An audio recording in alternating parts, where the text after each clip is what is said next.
Hey, what's going on, everybody? I don't know if anybody's in here or came in here yet, but I just wanted to say hello and do a quick little stream. I haven't done a stream in a long time, so I just wanted to tell everybody I'm doing okay. Still dealing with some things, but I figured I'd come on here a little bit and just kind of chit chat for what it's worth with anybody who wants to talk for a bit. It's been a long time. I have a new mic, so I need people's feedback to tell me what it sounds like, if it needs to be tweaked or if it's too loud or it's too quiet. Much appreciated. How's everybody doing? Um, Nice to see some people in the chat. Like I said, this is just an unplanned stream. I figured I'd get on um, and kind of pick everybody's brain on what they think about this whole crazy quarterback situation. I haven't really said too much other than uh, the time to play Trey is now, and if the Niners are backing out on it, it's kind of irritating just for the simple fact that you thought the kid actually had a chance to see some action this weekend, but it turns out it might not be the case. So, um, I don't know. I don't know what to think of the whole situation. There's a lot of differing reports, and it's hard to tell who's right and who's wrong. If the reporters know something that they shouldn't, or if the Niners are just doing a little bit of gamesmanship when it comes to this whole situation. Um, I really don't know what to think. There's reports that Trey Lance is doing good in practice and that he's looked as good as he has in a month. And then there's the mindset that Kyle doesn't trust him and he'd rather have an injured Jimmy than Trey Lance. So, like I said, I'm just hoping the kid plays this Sunday. Because if Jimmy's really hurt and he's just trying to gut it out, he's actually doing a disservice to the team. But we'll see. It's an unprecedented time right now with the 49ers. They got a lot riding on these games the last 2 weeks, and they really need to figure out what they're doing at quarterback and stick with it because they need to win the next 2 games for sure to get into the playoffs. There is some other circumstances. If they win and the Saints lose this weekend, they have a chance to get in, but the Niners need to make sure they win their game. I mean, the Saints are pretty pathetic looking right now. So the Saints might do their part and lose their game, but the Niners cannot take the the Houston Texans lightly because I think that would be a mistake for them. They played really well the last 2 weeks. I think they've scored almost 70 points. So it's definitely going to be interesting to see if the 49ers have what it takes to stave off a letdown against a team they should beat. And it'll be interesting. Thanks, Luke Luna. Luke's a good guy.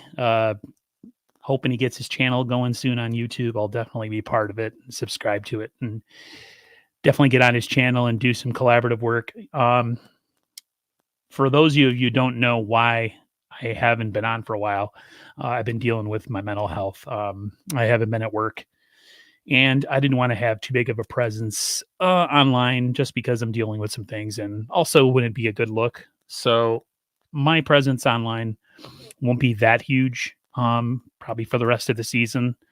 I might go on other people's channels and maybe pop on here once a week, but I just I want to do what I need to do in my personal life, but also at the same time, I think it's healthy that I have a little bit of interaction with some people. So if you people come in and you comment and you talk to me, that's awesome. Because I really haven't really stepped out of the house since I've been out of work because I've been dealing a lot with anxiety. So for those of you who have came in here and decided to grace me with your presence, I appreciate it. Crazy week for the Niners, man. This is a must-win game against a team you must beat, and there's no ifs, ands, or buts about it. I think the 49ers are the more talented team for sure. You look across the board, even with all the injuries that they have. The Texans have been playing out of their gourd for the last couple weeks, but I don't think it's sustainable. So you wonder which 49er team is going to show up. Are we going to get the 49er team that had the big win streak, or are we going to have the 49er team that is inconsistent and turns the ball over and makes mistakes. You know, losing to the Tennessee Titans um, was a big loss. And that is a game that 49ers needed to win. And honestly, I think they beat themselves. Yes, their secondary had a hard time stopping their wide receiver, Tennessee's wide receiver. I can't think of his name right now, but the turnovers with Jimmy, the turnover in the end zone, the turnover over the middle, the missed pass down the sideline. You put all those things together, and then you mix the defense not playing well and the special teams not playing well, and that's the recipe for the Niners to lose. So going into the game this week, I don't think the Niners have any room for error whatsoever, because you don't want to give a team like the Houston Texans any type of confidence with any turnovers or miscues early in the game, because it's a kind of game that can get out of hand really quickly. So personally, I think the Niners will win the game, but I just really think the Niners need to come into this game with absolute supreme focus on a team who really isn't in their league, and they should beat them. So I don't have a ton really to say on here. I just really wanted to come on and say hello to everybody. I didn't plan a bunch of topics or anything, so I just really wanted to come on and talk about, a little bit about what's going on this Sunday. Sad news in the land of the 49ers, or excuse me, in the NFL, with the passing of John Madden. I don't know about you guys, but he was the voice of my childhood for sure, especially for anybody, like I said in my video that I put on Twitter, anybody who grew up in the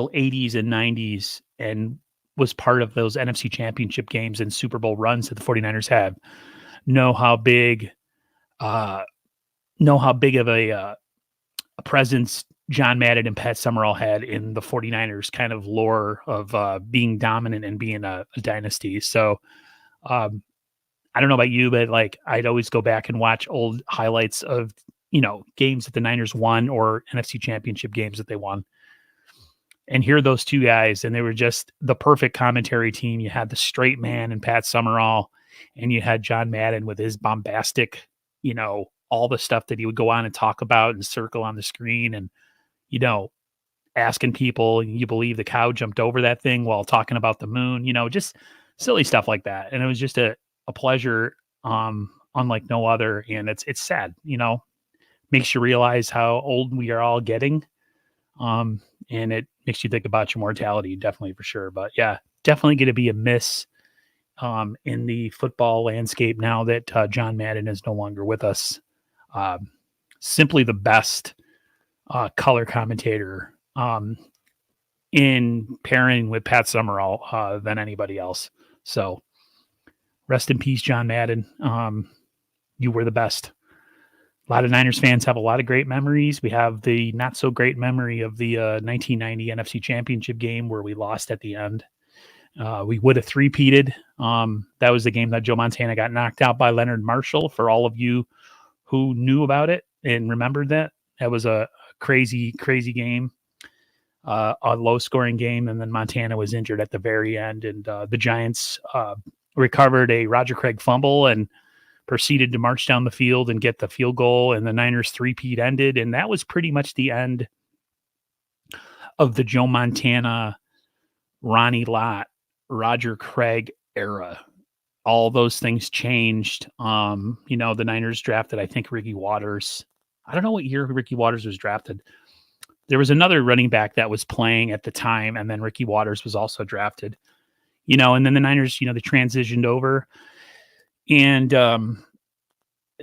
just that whole era of like the Cowboys and those NFC championship games and all that, the catch two with Owens, just all that stuff. It was just great memories. So I'm definitely going to look back on that with fond memories. And a lot of you guys who were about my age, you'll understand that. And for those of you who missed out on it, I'm sorry. It was good times. Yeah, I wanted to ask you guys what you thought about the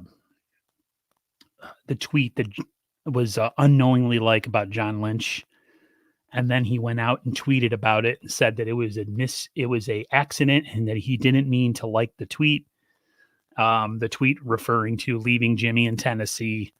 Uh, I thought we left this kind of stuff behind when we got rid of Trent Baalke, but man, that's about as big of a gaffe as you could possibly make.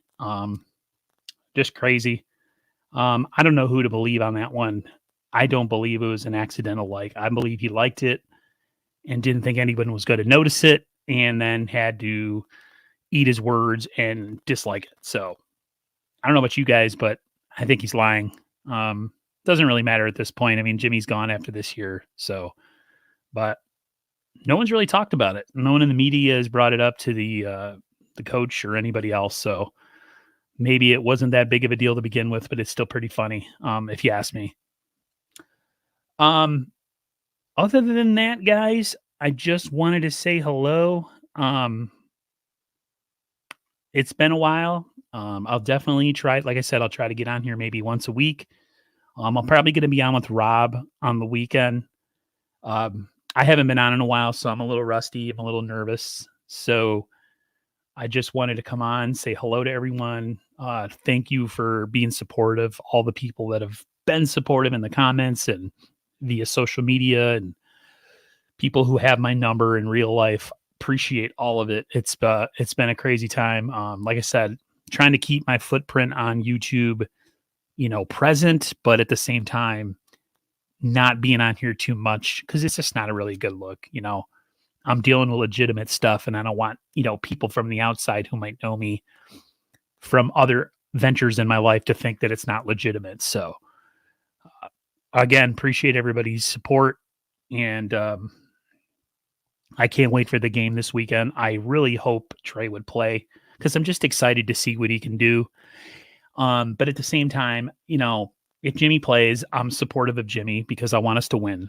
But it's just with all this drama and everything supporting it, and with the type of injury they say he has, it's a little bit fishy that they're kind of going back and forth and now saying he's going to play. Like I said, a lot of people are saying it's gamesmanship. You don't want the team to know who you're actually going to play, which is cool too. But in the end, us fans want to know. We don't really, it's not on the football team to give us any information. So they don't have to tell us anything. But at the same time, it would have been cool to see the kid play. I'm not going to lie. I would like to have seen his maturation and where he's gotten to. But at the same time, as much as Jimmy drives me crazy, if that's who they're going to go with, then that's who they're going to go with. I'll support him 100%. Might not be a biggest fan of his with all the things that he does. But at the same time, a quarterback upheaval that isn't based on anything shouldn't happen at this time of year. If he's legitimately hurt and he can't play, that's one thing. But if it's just an upheaval because of public pressure, that's a whole other thing. You shouldn't do that. So, Niners fans, we got to stay faithful. If we get this win and the Saints lose, I think we clinch a playoff spot. I'm not positive, so don't listen to me. But I saw something on Fox that kind of laid out that scenario. So hopefully the Saints lose and we win Sunday, and then hopefully we can clinch a playoff spot. But anyways, thanks everybody for popping in here real quick. I appreciate it. I'll definitely be on with Rob, I think this Saturday. And then maybe next week, if I'm feeling up to it, I'll do a post game. Maybe after the game, we'll see how I'm feeling. Like I said, I'll be on YouTube, but it's definitely not going to be as much just because of the situation I'm dealing with right now. So you guys can respect that. It's cool. Luke, thanks for the super chat. Luke's a good guy. Like I said, I hope he gets his channel up and running soon. And you guys show him all the love and support that you guys have shown me, because I think the 49ers community online is one of the strongest and one of the best. And I think you guys are all great.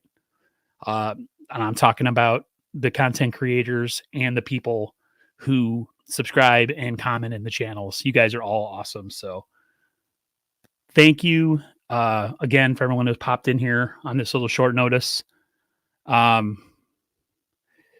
I'm going to read this.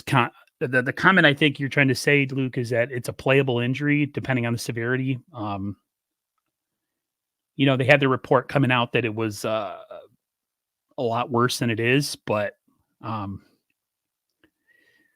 knows? Like I said, Luke, it could be just gamesmanship. But anyways, thanks again, everyone, for popping in. I keep saying it. I'm going to go, but thanks for popping in and being supportive. And next time I come on here, I'll have more of a kind of a structured show. I just came out here out of a whim just to say hello. So thanks again. Edward, happy holidays, happy new year to everybody, safe and healthy. And don't drink too much. If you do, just don't drive. And until next time, guys, as I always say, I'll see you on the flip side. Take care.